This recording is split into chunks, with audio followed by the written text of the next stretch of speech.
ఎంత దారుణం సార్ అది. నువ్వు కూడా కొట్టు అని చెప్పినట్టు రాసుకున్నారా? జరిగిందా? అసలు రాయి దెబ్బ తగిలినప్పుడు వాళ్ళు వివేకానంద స్కూల్ దగ్గర ఉన్నప్పుడు మీరు ఎక్కడ ఉన్నారు? 200 ఇచ్చారా నుంచుని? తర్వాత ఇస్తానన్నారు, తల్లిదండ్రులకి ఇస్తానన్నారు. మామూలుగా నిలబెట్టేశారు, తల్లిదండ్రులు తర్వాత ఇస్తానన్నారు. తగిలినప్పుడు ఇది ఎక్కడ ఉన్నాడు? బీసెంట్ రోడ్ వెళ్ళాడు, అది బర్త్డే బట్టలు కొనుక్కోవడానికి. అసలు ఇక్కడ లేడు. లేడు. నువ్వు ఆ దెబ్బ తగిలినప్పుడు నువ్వు లేవా? అంటే అసలు ఆ ఏరియాలోనే లేవా? అప్పుడే క్యారేజీ ఈ అబ్బాయి పుట్టినరోజు బట్టలు తీసుకుంటాడు. ఈ అబ్బాయి క్యారేజ్ తీసుకొని వస్తుంటే నేను 200 ఇస్తా అని మా ఇంట్లో కాడ మా బావ లేవాలి. అయితే 200 ఇద్దరు జనాలు పెట్టాలంటే అంతలోకి వెళ్ళాలని వెళ్ళాలని ఇక్కడ పేరు మా అమ్మ అంతా రాపిస్తే సర్లేని లేదు దొరగారా వచ్చిన వస్తే రేపు ఆదివారం ఫోన్కి వస్తారు దొరగారం క్యారేజ్ ఆడబెట్టి ఇట్లా లాక్కేది. మా అమ్మ మేమందరూ లాక్కెళ్ళి పక్కన నిలబెట్టుకున్నాం. అట్లా దాటాడు ఆర్చి మేము వచ్చేసి ఇక్కడ పుట్టిండ్రు కరెంట్ పోయింది. పోయినప్పుడు మీరు రోడ్డు మీద ఆర్చి దగ్గర నా దగ్గరే ఉన్నాడు. తీసుకొచ్చేసా. అయిపోయిన అరగంటకు దెబ్బ కలిగింది అనుకోండి అందరూ. అప్పుడు కొద్దిసేపు ఇంకొకడేం ఫోన్ చేసి పుట్టినరోజు దొరారా రా కేక్ కట్ చేసుకున్నాను. పుట్టినరోజు అని బట్టలకి వెళ్ళాలి, లేడు అసలు.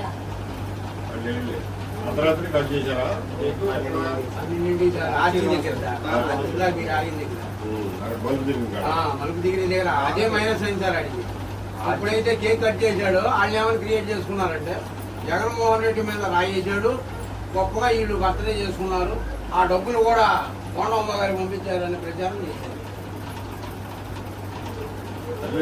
వీడైతే మ్యాజిస్ట్రేట్ ముందు నిజమే చెప్పాడు అని చెప్పాడు.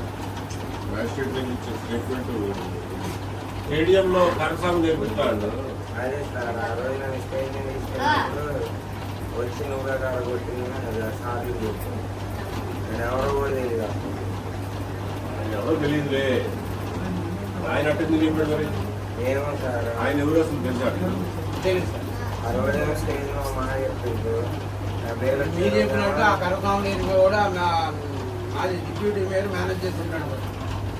గవర్నమెంట్ మామూలు ఉంది కాబట్టి ఆ స్టేడియంలో ఎంప్లాయీ అంటే అలా మాట విన్నారు కదా, అలా చెప్పించాడు. అయితే ఆ రోజు నా పేరు వచ్చే ముందు సర్టిఫికేట్ తెచ్చారు ఆయన. ఆ రోజేమో ఆ ఇంట్లో మాట చెప్పింది. ఈ క్యాట్లు ఉంటాయి చేతి మీద, ఈ క్యాట్లు అన్నీ చూపించింది. అప్పుడేమో ఈ బట్టలు ఒకటే చెప్పింది. బట్టలు ఒకటి గుర్తుపట్టింది. మొన్న పేరు వచ్చే ముందు రోజేమో క్యాట్లు అన్నీ మొదటి రోజు చూసినప్పుడు క్యాట్లు చూసుకుంటాడు. అయితే తర్వాత పేరు వచ్చే రోజు జడ్జి గారు వచ్చింది. సార్ ఆపాతం చెప్పించారని లేట్ చేశారు. గురుప్రకాష్ సార్ ఏమో అర్చనమైంది. ఆ రోజు ఏం చెప్పింది సార్, మరి ఇప్పుడు ఏం చెప్పిందని. ఈ ప్రదీప్ కుమార్ జైల్లో వరుసనే నిల్చోబెట్టి గుర్తుపట్టించారా? నాతో పాటు ఇంకా 3 పెట్టిండు. మన 3 గుర్తుపట్టలేదు. ఆయన విశాఖ ఆ రోజు క్యాట్లు ఉంటే వాళ్ళు కస్టడీకి వచ్చినప్పుడు నిన్ను చూశాడు అతను? చూడలేదు సార్. ఇక్కడ పోలీస్ స్టేషన్ పట్టుకెళ్ళిన రోజే చూసాడు. పట్టుకెళ్ళిన రోజే చూపించారు నిన్ను. తర్వాత జైల్లో నిన్ను గుర్తుపెట్టాడు. అవునా? పట్టుకోలేము. ఈ బట్టలు ఒకటే నాకు నేను ఆ రోజు వేసుకున్న బట్టలు ఒకటే గుర్తుపెట్టాడు. ఏపీ పీరియడ్ నువ్వానైనా సార్? ఏపీ పీరియడ్ రికార్డు మీద నీకు సతీష్ గారు రాయేసి పడతానన్నాడు, నన్ను కూడా కొట్టమన్నాడు అని చెప్పి మీ అబ్బాయి మీ ఇంటికి వచ్చి చెప్పినట్టు, మర్నాడు నువ్వు వెళ్ళి ఆ విఆర్ఓ స్వర్ణలతను చెప్పినట్టు, స్వర్ణలత వెళ్ళి పోలీసు వాళ్ళకి చెప్పినట్టు రాసుకున్నారు. ఆ రోజు రిమాండ్ అయిన తర్వాత రాజమండ్రి నెల్లూరు నుంచి ఇక్కడికి వచ్చాడు సార్. కస్టడీకి వచ్చిన తెల్లా నేను వెళ్ళా. సబ్జెక్ట్ వాడు నాన్నకి వెళ్ళా. అసలు ఏం జరిగింది చెప్పరా సబ్జెక్టు నాన్న ముందు నేను నీ పెదనాన్నగా అడుగుతున్నా. నువ్వు చేసినా చెప్పు, చేయకపోయినా చెప్పు, నా మీద కొట్టేచ్చు అని చేయి పెట్టాను సార్. పెదనాన్న నన్ను బంధువులు పెట్టి బెదిరించారు, త్వరగాలో పేరు చెప్పమన్నారు, ఎమ్మెల్యే పేరు చెప్పమన్నారు. దీనికి అత్యంతం లేని పరిస్థితుల్లో అమ్మా నాన్నని కాల్ చేస్తానన్నారు. నా గురించి కాదు, అమ్మా నాన్న కాల్ చేస్తానని ఒప్పుకున్నా అన్న తర్వాత ప్రెస్ మీట్లో కూడా అదే చెప్పాం సార్. బెదిరించేసి వాడిని చిన్నపిల్లోడాడు 18 ఏళ్ళు 19 వచ్చినాయి సార్ కరెక్ట్గా ఆ బర్త్డే ముందే వచ్చినాయి. అది అయితే జీవనంలోకి వెళ్ళాలి లోపల వచ్చేసి అప్పుడు వచ్చేసి సార్ గారు కూడా చూశారుగా ఆ బర్త్ సర్టిఫికేట్ చూసి వాళ్ళు ఏం చేశారంటే సార్ ఎప్పుడైతే మీకు జరిగిందని తెలిసిందో వాళ్ళు విఫలాభిమానం తీసేస్తున్నారు కూడా రాలా. హాస్పిటల్ తీసుకొస్తానే కదా రిమైండ్ చేస్తాను, లేకపోతే అసలు రిమైండే కాకుండా, ఎందుకంటే 4 గంటలే ఉండే కదా వాడు కేవలం అదే సార్ బెదిరించేసి చిన్న సామాజిక వర్గం వీళ్ళు ఏం చేస్తారులే వల్ల ఏముంటుంది. ఎవరో ఒకటి పట్టుకోవాలంటే ఎవరినైనా పట్టుకోవచ్చు కదా, ఇండియన్ పట్టుకున్నారో అంటున్నారు. ఏం లేదు సార్ చెప్తున్నాగా, కొంతమంది కుర్రవాళ్ళు టీడీపీలోకి వెళ్ళారు, ఆ ఓటింగ్ అంతా మా వైసీపీకి పోతుంది. దాంతో వాళ్ళు అక్కసుతో చేసిన పనికి సామాజిక వర్గం ఆపాదించడం తగ్గింది. ఎట్లా ఉంటాడని ఇటు చిన్నగానే చూపించుకుంటాడు. మొత్తం 6 పిల్లలను 7 పిల్లలను తీసుకెళ్ళారు. 7 సంవత్సరం 7 వయసు వాళ్ళు మీద ఆర్ఎస్పేట దాకా తీసుకెళ్ళారు మమ్మల్ని తల్లిదండ్రులు తీసుకెళ్ళి మీ పిల్లల్ని వదిలిపెట్టేదో సంతకాలు పెట్టించుకొని ఆ పేపర్ మొత్తం ఖాళీ పేపర్ రాసుకుంటాం, ముందే రాసుకోరు పేపర్ సంతకాలు పెట్టించుకొని మేము పంపిస్తాము. మేము పిల్లల్ని సంతకాలు పెట్టినా ఆర్ఎస్పేట టర్నింగ్ దాకా తీసుకెళ్ళి స్టేషన్ దాకా కూడా తీసుకెళ్ళాం. మమ్మల్ని అక్కడ తీసుకెళ్ళి సంతకం పెట్టించుకొని మమ్మల్ని పంపించారు. తర్వాత వాళ్ళు ఇక్కడ తీసుకొచ్చి మాకు పెద్దలుగా మాకు హ్యాండ్ ఓవర్ చేసి తల్లిదండ్రులకి మేము అప్పచెప్పాము. ఆ రోజు ఆ మ్యాటర్ మొత్తం వాళ్ళే రాసుకున్నారు, సంతకం ఒకటి పెట్టించుకున్నారు. మాకు ఏం తెలియదు, అది దాంట్లో రాసింది కూడా మాకు తెలియదు. మేము ప్రైవేట్ పోతే అది చదివి నీకు చెప్పినట్టు నువ్వు కూడా వర్క్ రాయి వదిలేదా వెళ్ళిపోయినట్టు రాసింది.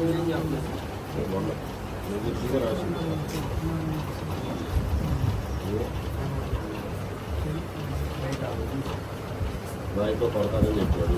నేను అతని మాటలు నమ్మక బస్సు దాటుకుంటూ ముందు వెళ్ళిపోయాను.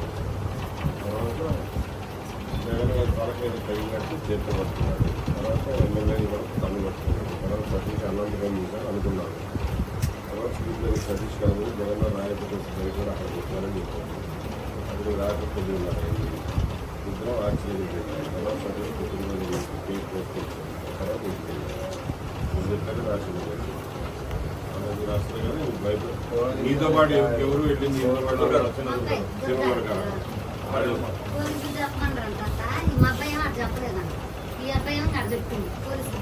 ఇప్పుడు చెప్పిందిలే అడుగుతున్నా చిన్నపిల్లలు అందుకని భయపడి రమ్మంటే రాకలా. ఎగబడి పట్టుపోయాడు మా ముందే పోలీసు ఎగబడి వస్తే నువ్వు అడిగింది పోలీసు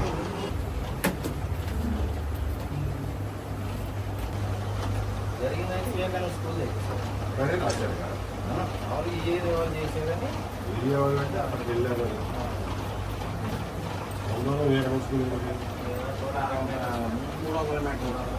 మనుషుల్ని వాళ్ళ జీవితాలని శవాల్ని తొక్కుకుంటూ రాజకీయాలు చేసి అధికారం కోసం ఎంత నీచమైన పనులైనా చేసే జగన్మోహన్ రెడ్డి రాజకీయానికి ఇదొక తార్కాణం. వాళ్ళ జీవితం ఏంటి, వాళ్ళు ఏమైపోతారు అనే స్పృహ కానీ పట్టింపు కానీ జగన్మోహన్ రెడ్డికి, ఆయన పార్టీకి, ఆయన పార్టీ నాయకులకి ఎవరికీ ఉండదు.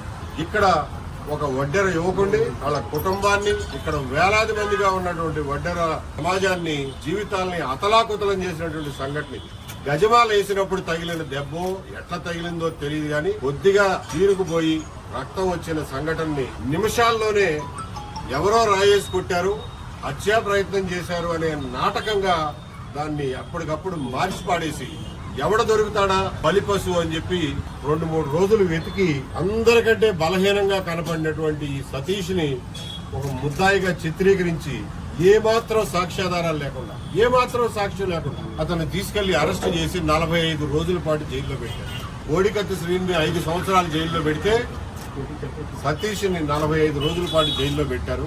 ఆ రోజున ఎలక్షన్ల హీట్ లో, రాజకీయ వేడిలో ఎవ్వరూ ముందుకొచ్చి సాయం చేయడానికి కూడా భయపడిన రోజులవి ఒకసారి గుర్తు తెచ్చుకోవాల్సిందిగా కోరుతున్నారు. ఆ రోజుల్లో సలీం గారు ఈ కుటుంబానికి అండగా వచ్చి ₹1 కూడా ఫీజు తీసుకోకుండా ఇప్పటి వరకు ఆ కుటుంబానికి అండగా నిలబడ్డారు.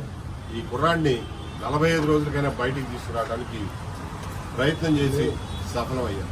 గవర్నమెంట్ మారిన తర్వాత ఇప్పటికి సంవత్సరం అయిన తర్వాత కూడా ఇవాళ వరకు విత్డ్రా చేయలేదు, ఆ కేసును క్లోజ్ చేయలేదు. ఆ కుర్రాడి ఇవాళకి వారం వారం పోలీస్ స్టేషన్ కి వెళ్లి సంతకం పెట్టడమే కాకుండా అక్కడ చిన్న చితక పనులు కూడా చేయించుకుంటున్నారంటే ఈ దుర్మార్గం ఎప్పటికి ఆగుతుంది అని చెప్పి ప్రశ్నిస్తున్నారు. ఇప్పటికే వాళ్ళు తిరగని చోటు లేదు, పెట్టని అర్జీ లేదు. ఇవాళ వరకు ఆ కేసులో ఎటువంటి పురోగతి లేదు. ఆ కేసుని విత్డ్రా చేయడంలో ఎటువంటి చర్యలు తీసుకోవడం. సతీష్ ని పెద్ద దుర్గారావుని అరెస్ట్ చేసి ఏ రకమైనటువంటి థర్డ్ డిగ్రీ ఉపయోగించారో వింటే గుండె చెరువైపోతుంది. 2 లక్షల డబ్బు ఇస్తాం, నీ మీద కేసు లేకుండా చేస్తాం, నువ్వు ఒప్పుకోకపోతే మీ అమ్మా నాన్నని కాల్ చేస్తాం అని చెప్పి బెదిరించారు ఈ కుర్రాడు. వీళ్ళు కొట్టిన దెబ్బలకి ఇవాళ కూడా అన్నం కలుపుని తినలేని పరిస్థితిలో ఉన్నాడు ఈ కుర్రాడు. చూడండి ఎట్లున్నాడు. 19 ఏళ్ల కుర్రాడు ఉండాల్సిన శరీరం అనేది. అట్లాగే పెద్ద దుర్గారావుని 5 రోజుల పాటు కంటిన్యూస్ గా థర్డ్ డిగ్రీ ఉపయోగించి చెప్పుకోవడానికి వీలు లేనంత దుర్మార్గంగా ప్రవర్తించి ఇక్కడ మైలవరం పోలీస్ స్టేషన్ లోనూ థర్డ్ డిగ్రీ ఉపయోగించారు. చివరికి సెర్చ్ వారెంట్లు వేసి హెబియస్ కార్పస్ వేస్తారనే భయంతో పెద్ద దుర్గారావుని వదిలేశారు తప్ప దయదంచి కాదు. ఇంత దుర్మార్గం చేసిన పోలీసుల మీద ఇవాళకి కూడా యాక్షన్ తీసుకోకపోతే సమాజానికి ఏం సందేశం పంపిస్తున్నారో నేను అడుగుతున్నాను. అంటే పేదవాళ్ళకి ఏ రకమైనటువంటి రాజకీయ ఆధారం అండా లేని వాడికి రక్షణ అనేది లేదు అని చెప్పి మనం చెప్పదలుచుకున్నామా? ఈ దుర్మార్గాన్ని నుంచి ఇవాళ కూడా మనకు నివృత్తి లేదు అని అంటే ఏ రకంగా అర్థం చేసుకోవాలి? ఎటుపోతున్నాం? పనులు మానుకుని ఈ కేసుల చుట్టూ తిరిగి 50 చొప్పున లక్ష రూపాయలు డిపాజిట్ కట్టి చలాన్లు కట్టి ఆ పిల్లవాడిని రిలీజ్ చేసుకోవడానికి పెట్టిన డబ్బులతో పాటుగా 5-6 లక్షల రూపాయలు ఆ కుటుంబం ఖర్చు పెట్టాల్సి ఎక్కడి నుంచి వాళ్ళ పూర్తి చేసుకుంటారు? వాళ్ళు చేసిన తప్పు ఏంటి అసలు? ఏ మాత్రం సంబంధం లేని కేసులో, ఏ సాక్ష్యం లేనటువంటి కేసులో ఒక కుటుంబం ఇటువంటి బాధలు ఎందుకు పడాలి? దీనికి బాధ్యత ఎవరు వహించరా? రాజ్యం బాధ్యత వహిస్తుందా లేదా? పోలీస్ డిపార్ట్మెంట్ బాధ్యత వహిస్తుందా లేదా? రాజకీయ పార్టీలు బాధ్యత వహిస్తాయా లేవా? ఎవరు బాధ్యత వహించారు? ఇది మనం అందరం ఆలోచించాల్సినటువంటి. జగన్మోహన్ రెడ్డి గారి పరిపాలనలో పోలీసుల అకృత్యాలకి పరాకాష్ఠ ఈ కేసు. దాన్ని సరిదిద్దాల్సినటువంటి అవసరం ఈ రోజునున్న పరిపాలనా యంత్రాంగం మీద ఉంది. ఖచ్చితంగా ఇది జరిగే వరకు ఆందోళన చేసి తీరుతాం. ఈ పిల్లలకి సరైన న్యాయం జరిగే వరకు కూడా ఈ కేసును వదిలిపెట్టని చెప్పి తెలియదు. అక్రమంగా కేసులో పెట్టారు కదా మీద వాళ్ళ మీద ఎటువంటి యాక్షన్ తీసుకోబోతున్నారు మీరు? నేను యాక్షన్ తీసుకోండి. తీసుకోవాల్సింది కమిషనర్ ఆఫ్ పోలీస్, తీసుకోవాల్సింది పోలీస్ డీజీపీ, తీసుకోవాల్సింది రాష్ట్ర ప్రభుత్వం. ఖచ్చితంగా వాళ్ళ మీద యాక్షన్ తీసుకోవాల్సిందే. ఈ కేసులో జరిగినటువంటి దుర్మార్గం, పోలీసు దౌష్ట్యం మొత్తం రికార్డు మీదకి రావాలి. ఎవరు చెప్తే చేశారో, ఎవరి డైరెక్షన్ లో చేశారో అదంతా కూడా ప్రజల ముందు ఉంచాల్సినటువంటి బాధ్యత ఈ గవర్నమెంట్ మీద ఉంది. గత 5 ఏళ్లలో సామాన్యులే ఇబ్బంది పడ్డారని మీరు చెప్తున్నారు. మీరు కూడా ఇబ్బంది పడే పరిస్థితి కూడా ఉంది కదా? నేను ఇబ్బంది పడితే ఇబ్బంది పడగలిగిన కెపాసిటీ నాకు ఉంది. దాన్ని ఎదుర్కోగలిగిన కెపాసిటీ నాకు ఉంది. వీళ్ళకి ఏం కెపాసిటీ ఉంది చెప్పండి? ఇప్పుడు వీళ్ళతోటి వినతి పత్రం రాయించాను. సతీష్ మీద పెట్టినటువంటి దుర్మార్గపు అక్రమ కేసుని వెంటనే విత్డ్రా చేయాలి. ఆ కేసును మూసేయాలి. అతని మీద పెట్టినటువంటి బెయిల్ బాండ్స్ అన్ని రద్దు చేయాలి. వాళ్ళు కట్టిన ₹1,00,000 చలాన్లు వెనక్కి ఇవ్వాలి. అంతేకాకుండా మానసికంగా, శారీరకంగా పెట్టిన క్షోభకి ఖచ్చితంగా స్టేట్ గవర్నమెంట్ నష్టపరిహారం చెల్లించాల్సిందే. ఆ నష్టపరిహారం మీరు పోలీస్ ఆఫీసర్ల దగ్గర వసూలు చేస్తారో, లేకపోతే వాళ్ళతో ఆ పని చేయించినటువంటి రాజకీయ దుర్మార్గుల దగ్గర వసూలు చేస్తారో మీ ఇష్టం. సతీష్ వేధించిన వాళ్ళు ఏ స్థాయి అధికారులు? ఇన్స్పెక్టర్లు ఉన్నారు, ఎస్ఐలు ఉన్నారు, కానిస్టేబుల్ ఉన్నారు. వాళ్ళకి ఎవరు చెప్పి చేయించారో మాకు తెలియదు. మీరు విచారణ చేసి తెలుసుకోండి ఎవరు చెప్పి చేయించారో. ఆ రోజున కమిషనర్ చెప్పాడో, డీజీపీ చెప్పాడో, లేకపోతే రాజకీయ నాయకులు చెప్పారో, జగన్మోహన్ రెడ్డి గారు చెప్పాడో మాకేం తెలుసు. మీరు విచారించుకోండి. అంతేకాకుండా ఈ కుటుంబానికి జరిగిన నష్టానికి నష్టపరిహారం ఇవ్వాలని కూడా డిమాండ్ చేస్తూ ఈ రోజున సిపి గారిని కలుస్తాం. అది జరిగేంత వరకు కూడా ఈ కేసును వదిలిపెట్టమని చెప్పి తెలియజేస్తున్నాం. ఈ కేసులో మొత్తం కేసు వివరాలన్నీ కోర్టులో ఉన్న కాగితాల ఆధారంగా మొత్తం పరిశీలించాం. వాళ్ళు ఇప్పించినటువంటి దొంగ 164 స్టేట్మెంట్లు కూడా పరిశీలించాం. ఎఫ్ఐఆర్ లో ఉన్నది వేరు, రిమాండ్ రిపోర్ట్ లో ఉన్నది వేరు. తర్వాత బెయిల్ పిటిషన్ ఇస్తే బెయిల్ పిటిషన్ లో కౌంటర్ లో వేసినటువంటి వివరాలు కంప్లీట్ గా వేరు. అప్పటి వరకు లేని సాక్షులు కొత్తగా వస్తారు. ఆ వచ్చిన సాక్షుల గురించి కూడా కౌంటర్లు రాయరు. 22వ తారీఖున ఏప్రిల్ 22వ తారీఖున బెయిల్ పిటిషన్ వేస్తే ఆ రోజున పోలీస్ డిపార్ట్మెంట్ కి 4 రోజులు పట్టింది కౌంటర్ వేయడానికి. మే 23వ తారీఖుని కానీ వాళ్ళు కౌంటర్ ఇలా 28వ తారీఖుకి బెయిల్ ఇస్తే దాని మీద మళ్ళా లంచ్ మోషన్ మూవ్ చేస్తున్నాం మేము హైకోర్టులో అని చెప్పి ఆ బెయిల్ మీద అతను విడుదల కాకుండా కూడా ఆఫ్ చేయడానికి ట్రై చేశారు. అక్కడికి జడ్జి గారు 30వ తారీఖు దాకా టైం ఇస్తే ఆ 30వ తారీఖుకి హైకోర్టు నుంచి ఏమీ ఆర్డర్ రాకపోయేసరికి జూన్ 2వ తారీఖుని పిల్లోడు విడుదలయ్యాడు. అంటే నిన్నటికే ఖచ్చితంగా సంవత్సరం. నేను ప్రజలకు తెలియజేస్తున్నది ఒకటే, నీతి నిజాయితీలు ఎక్కడుంటాయో అని చెప్పి మీరు ఒక మనిషిని చూడదలిస్తే ఇక్కడ ఉన్నాడు చూడండి. దీన్ని నిజాయితీ అంటారు. అతన్ని పట్టుకెళ్లి 5 రోజుల పాటు చిత్రహింసలు పెడితే 50 లక్షల డబ్బు ఇస్తాం, మీకు సిటీలో వైసీపీలో పెద్ద పోస్ట్ ఇస్తాం, నీ మీద కేసు లేకుండా చేస్తాం, కేవలం బోండా అమ్మగారి పేరు చెప్పు, ఆయన చెబితే చేయించాను, నేనే 1000 రూపాయలు ఇచ్చి పిల్లోడితో చేయించాను అని చెప్పి బలవంత పెడితే ససేమరా నేను ఒప్పుకోను, ఇటువంటి అబద్ధం నేను ఆడను, ఇటువంటి తప్పు నేను చెప్పను అని చెప్పి నిజాయితీకి నిలబడిన పిల్లోడు ఈ పెద్ద దుర్గారం. 2 లక్షల డబ్బు ఇస్తావు, నీ మీద కేసు లేకుండా చేస్తావు, లేకపోతే మీ అమ్మా నాన్న కాల్ చేస్తావు అన్నా సరే నీతికి నిలబడినోడు వీడు. 1-2 క్రోడ్ సతీష్. నిజాయితీ అంటే ఇట్లా ఉంటుంది చూడండి. సినిమా హీరోల్లో కాదు, సినిమా క్యారెక్టర్లో కాదు నిజాయితీ ఉండేది. నిజాయితీ ఉన్న నిజమైన మనుషులే. వీళ్ళకి న్యాయం చేయలేకపోతే సమాజంగా మనందరం ఫెయిల్ అయినట్టే. కాబట్టి దీన్ని వదిలిపెట్టే సమస్య లేదు. వీళ్ళకి పరిపూర్ణమైన న్యాయం జరిగేదాకా, వీళ్ళకి సమాజంలో వీళ్ళ పట్ల మిగిలిన వాళ్ళు చూపించిన చిన్న చూపుని రూపం మాపేదాకా, వీళ్ళ అమాయకత్వాన్ని నిర్దోషిత్వాన్ని నిరూపించేదాకా ఈ ఆందోళనని, ఈ పోరాటాన్ని, ఈ ప్రయత్నాన్ని కొనసాగిస్తామని చెప్పి తెలియజేస్తాం. ఎందుకంటే ఇవాళ వాళ్ళ కుటుంబ పరువు మర్యాద సమస్య వాళ్ళ కమ్యూనిటీలో. కాబట్టి ఇప్పుడు సంబంధిత బాధ్యతలను తీసుకుని కమిషనర్ గారిని కలిసి ఆయనకి వినతి పత్రం ఇచ్చి నిర్దిష్టమైన హామీ పొందే వరకు వదిలిపెట్టమని చెప్పి తెలియజేస్తాం.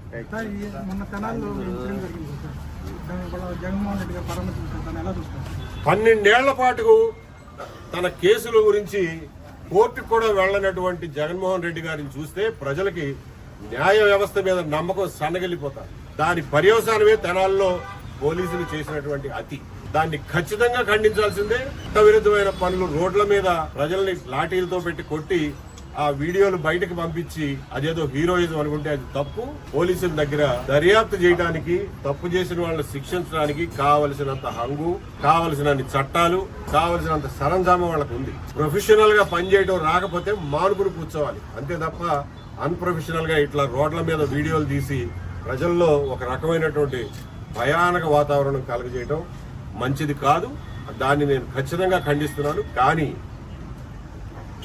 12 ఏళ్ల పాటు తన మీద కేసుల గురించి కోర్టు కూడా వెళ్ళినటువంటి జగన్మోహన్ రెడ్డి గారు కోడికత్తి కేసులో వచ్చి సాక్షి ఇవ్వడానికి కూడా నిరాకరించే జగన్మోహన్ రెడ్డి గారు ఈ కేసులో ముఖ్యంగా ఇంకొకటి చెప్తున్నా, ఈ కేసులో జగన్మోహన్ రెడ్డి గారికి దెబ్బ తగిలింది. ఆయన స్టేట్మెంటే లేదు మొత్తం ఫైల్లో. అంటే అసలైన బాధితుడు ఎవరికైతే దెబ్బ తగిలిందో ఆయన స్టేట్మెంటే ఉండదు. కానీ కేసు బిగిచ్చేస్తారు. 45 రోజుల పాటు ఒక అమాయకుడిని తీసుకెళ్లి జైల్లో పెడతారు. ఇది జగన్మోహన్ రెడ్డి గారి ద్వంద్వ ప్రమాణాలకి తార్కాణం. జగన్మోహన్ రెడ్డి మీద కేసు పెట్టబోతున్నా